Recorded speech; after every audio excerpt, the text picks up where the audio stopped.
ঝালকাঠিতে union পরিষদ service অ্যাসোসিয়েশনের আহ্বায়ক কমিটি গঠিত হয়েছে। 15 এপ্রিল বিকেলে জেলা প্রশাসকের কার্যালয়ের সভাকক্ষে অনুষ্ঠিত হয় এই গুরুত্বপূর্ণ সভা। জেলায় কর্মরত সকল ইউনিয়ন পরিষদের প্রশাসনিক কর্মকর্তা এবং হিসাব সহকারী কাম কম্পিউটার অপারেটরদের অংশগ্রহণে গঠিত হয় এই আহ্বায়ক কমিটি। নবগঠিত কমিটির আহ্বায়ক নির্বাচিত হয়েছেন বাসন্ডা ইউনিয়ন পরিষদের প্রশাসনিক কর্মকর্তা শফিকুল ইসলাম সবুজ।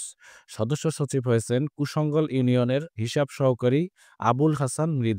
কমিটির যুগ্ম আহ্বায়ক হিসেবে নির্বাচিত হয়েছেন মিঠুন শিকদার তপন, মোহাম্মদ জাহিদুল ইসলাম এবং সাইফুল ইসলাম। কমিটির অন্যান্য সদস্যরা হলেন মোস্তাফিজুর রহমান, মাহবুবুর রহমান, বাপ্পা পাল, ইমাম হোসেন, সাইদা আক্তার ও কাউসার হোসেন।